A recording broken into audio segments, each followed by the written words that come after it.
Et c'est ça qui fait que cette hiérarchisation, après cette discrimination, après avoir choisi un critère, une caractéristique qui peut être la religion, qui peut être la couleur de peau, qui peut être le prénom, stigmatise cette caractéristique, réduit la personne à cette caractéristique-là, l'essentialise, c'est-à-dire qu'il peut faire ce qu'il veut, il ne pourra jamais quitter ce dont on l'a vécu aussi, mais vécu en l'occurrence.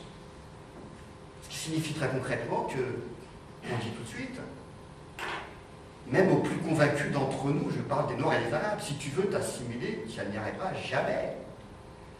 On est dans un système où tu ne seras jamais assimilé comme il faut.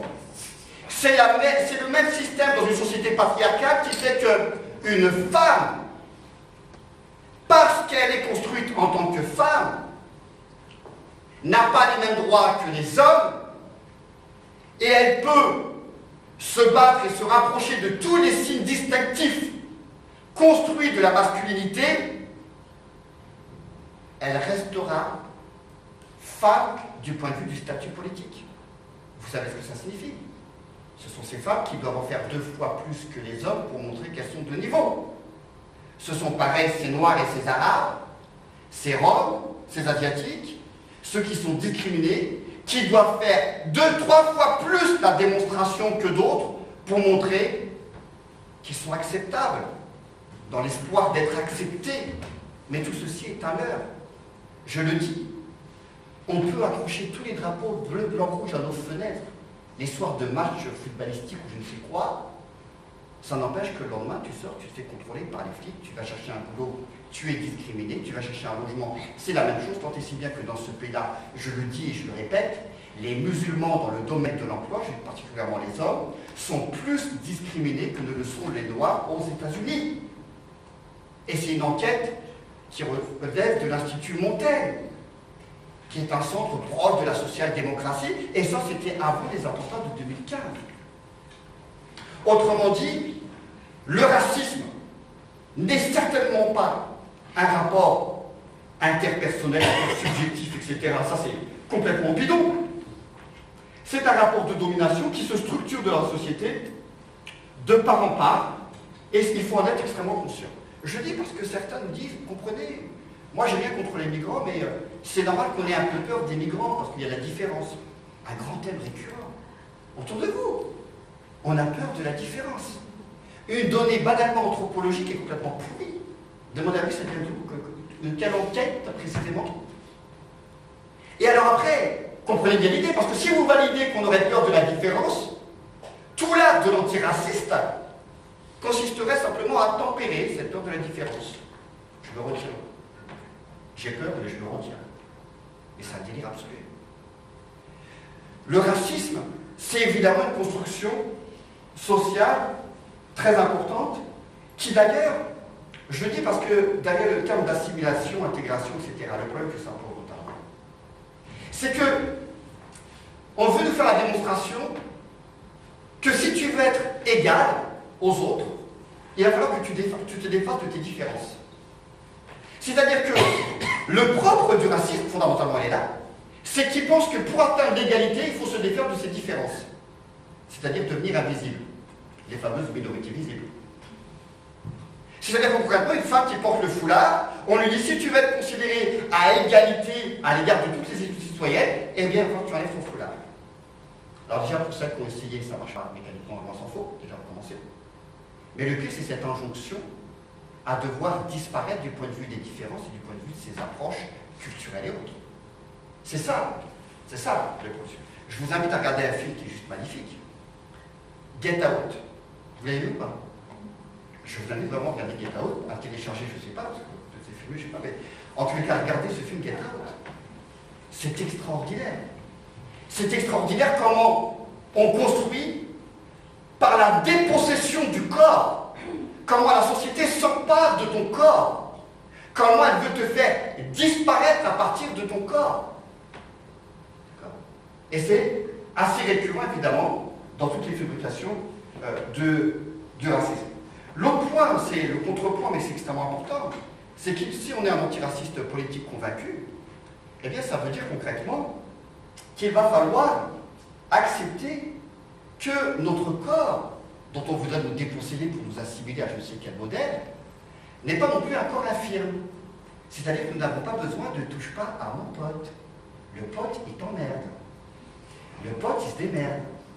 Le pote, il est capable de faire bouger les lignes, et mieux que ça encore. Le pote est capable de faire beaucoup plus que toi, tu n'as jamais fait avec tous tes millions ou tes milliers d'euros, tes subventions d'amplifier, etc. C'est-à-dire que les premiers et les premières concernés n'ont pas besoin de fraternalisme ou de paternalisme ou de soralisme. C'est-à-dire, le soralisme, excusez-moi, c'est pas comme ça qu'il faut le dire, en tout cas, on n'a certainement pas besoin de soral dans cette affaire-là qui dévoie totalement les luttes antiracistes, hein, parce que c'est un antisémite notoire et que, de ce point de vue-là, il mérite d'être dénoncé, et que par ailleurs, il n'a strictement rien à voir avec les causes que nous défendons. Mais surtout, je le dis clairement, la considération nécessaire d'un point de vue politique, c'est accepter, de toute façon vous n'avez pas le choix, que les premiers et les premières nationalistes s'organisent, y compris en autonomie. L'autonomie, je sais que ça fait peur. Certains, quand on dit autonomie, ils disent « Ah, communautarisme, ils vont se retrouver entre eux, ah, que des Noirs et des Arabes, ça craint !» Mais reste tranquille. L'histoire de la non-mixité, je vois ici quelques cheveux blancs et tout, concernant les luttes féministes, ça remonte à un paquet de temps où des femmes décident de se réunir en non-mixité, et parfois en mixité. Et il va falloir finir par accepter que les premiers et premières concernées des violences racistes puissent se réunir aussi en non-mixité pour pouvoir évidemment travailler dans un cadre de convergence des luttes, mais à égalité de regard, évidemment. C'est une nécessité, j'ai envie de dire à la fois absolue, mais en même temps qui n'a même pas besoin d'être interrogée. Pourquoi? Mais parce qu'elle a été décrétée par les premiers et les premières concernés. Pour le dire très simplement, même si ça te fait chier que tu es un peu contre, c'est trop tard. On se voit entre nous. Parce que des fois on pleure entre nous. Et parce que tout simplement, si tu n'étais pas convaincu, je te renvoie à Sartre sur la question juive, où il explique tout simplement cette chose-là. Il dit, on accuse les juifs de communautarisme, parce que déjà à l'époque ça se faisait, voyez-vous. Et il dit la chose suivante, si les juifs se retrouvent entre eux, ce n'est pas pour être juif parmi les juifs, mais pour être homme parmi les hommes. Je m'excuse pour, pas les femmes, voilà, c'est inclusif à l'époque, mais l'idée fondamentalement c'était de dire, de se retrouver sans ce regard qui est porté sur eux-mêmes, sur cette différence essentialisante, stigmatisante, se retrouver dans un entre-soi où on est à l'aise, comme des femmes dans la lutte contre le système patriarcal, sexiste et des violences continues qui sont faites à leur égard, exigent de se retrouver entre elles à certains moments pour pouvoir mener la lutte, à juste titre. Dans un cadre après, évidemment, de convergence, parce que le sexisme est un problème politique qui embrasse toute la société, mais que les premières concernées soient au devant de la manifestation, comme nous l'avons fait le 19 mars, où les premiers et premières concernées étaient devant la manifestation, devant les cortèges. Et comme ce sera encore le cas le 17 mars. Ces cadres de convergence sont nécessaires, mais vous comprenez bien qu'il y a nécessité de mettre en avant cette dimension-là. Et enfin, le dernier mot, avant d'aborder un autre point qui me semble important, j'ai le temps, c'est le fait de nous nommer nous-mêmes. Vous savez, régulièrement, à chaque fois que nous, on utilise des noms pour nommer nos propres douleurs, nos propres combats, eh bien, on nous rétorque que non, c'est pas bon, ça rentre pas dans le vocabulaire, c'est pas encore intégré au Larousse. Mais, comment vous dire, le Larousse va se mettre à la page. Par exemple, le terme d'islamophobie, vous savez, il a fallu des années pour que ça puisse faire sens dans cette société-là. Maintenant, même Caroline Fourest le reprend. Ce qui veut dire quand même qu'on a fait bouger un peu les lignes. Mais si ce terme-là a pu aujourd'hui exprimer et le sentiment et la réalité politique que certaines personnes étaient victimes à l'endroit de leur propre personne, parce qu'elles étaient musulmans ou musulmanes, de racisme, parce qu'elles étaient musulmanes ou perçues en tant que telles. Eh bien, ça a été suite à des mobilisations longues, et ça a été suite à des batailles par des organisations qui ont décidé de mener la bagarre sur cet angle-là, et notamment le CCIF, le collectif contre l'islamophobie en France. On peut tourner autour du pot des milliards d'années, mais très concrètement, c'est la structuration autour du CCIF et d'autres structures, comme le CRI et autres ailleurs, qui ont décidé de mener la bataille contre l'islamophobie. Et le CCIF a joué un rôle majeur. Et je m'excuse de dire, je ne m'excuse pas de dire que le CCIF est une association antiraciste bien plus importante qu'SOS Racisme actuellement en France. Et c'est plutôt bon signe. Voilà. C'est plutôt bon signe dans le sens où les gens ont compris où il faut aller quand on veut lutter contre le racisme. Là où c'est mauvais signe, c'est qu'évidemment, l'islamophobie fait mal, et fait mal au sens premier du terme, puisque les femmes en particulier sont victimes de violences dès lors qu'elles portent par exemple un foulard. Je voudrais dire un mot concernant la dimension sociale. Je le dis parce qu'on ne peut pas non plus lutter contre le racisme en mettant de côté la dimension sociale de notre pays. Notre pays, dans la bouche, ça sonne faux, je sais. Mais dans le but de l'international, dans nos pays, de là où on vit, concrètement, ça veut dire quoi? La vague libérale, la vague néolibérale, on devrait dire d'ailleurs, qui a pointé fin des années 70 aux États-Unis, et puis en Angleterre, et puis en France, s'est traduite, y compris sous Obama là-bas, aux États-Unis clairement, par le fait que les Noirs sont 2 fois plus au chômage que les Blancs, que la précarité est 3 fois plus importante, y compris sur les questions de santé.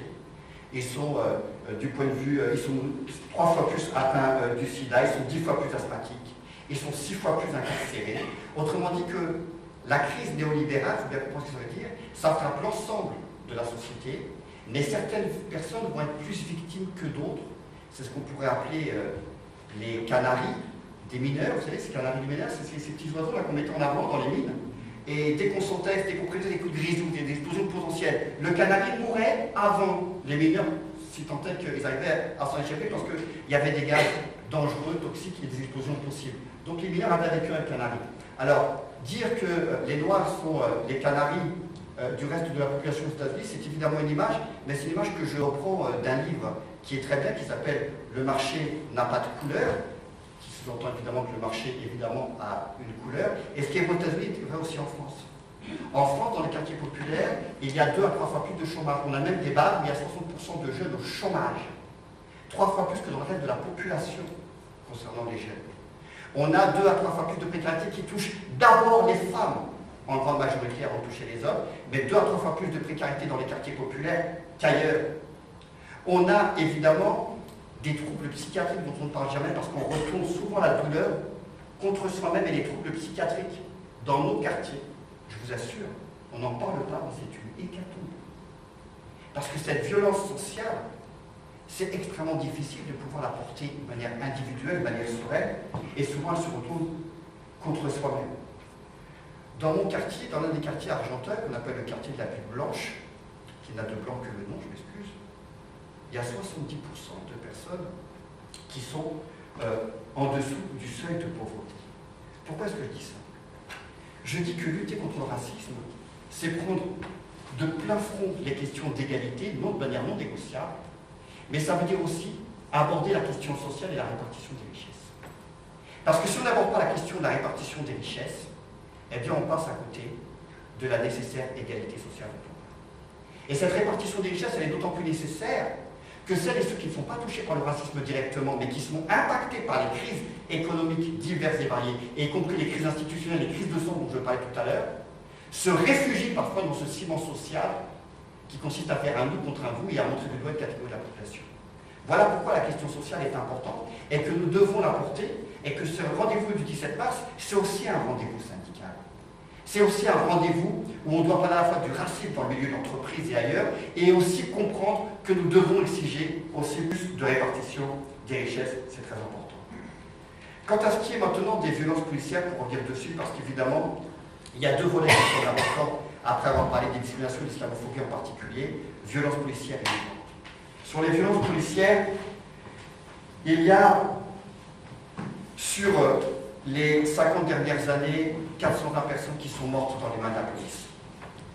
Pour l'année 2016, je le dis, vous avez tous entendu parler de l'affaire Adama Traoré, mais Adama Traoré, c'était le 8e mort de l'année 2016. Vous n'avez pas obligatoirement entendu parler des 7 qui précédaient. Hossein Bourras, lorsqu'il est décédé, d'autres étaient décédés avant et d'autres sont décédés après Hossein Bourras.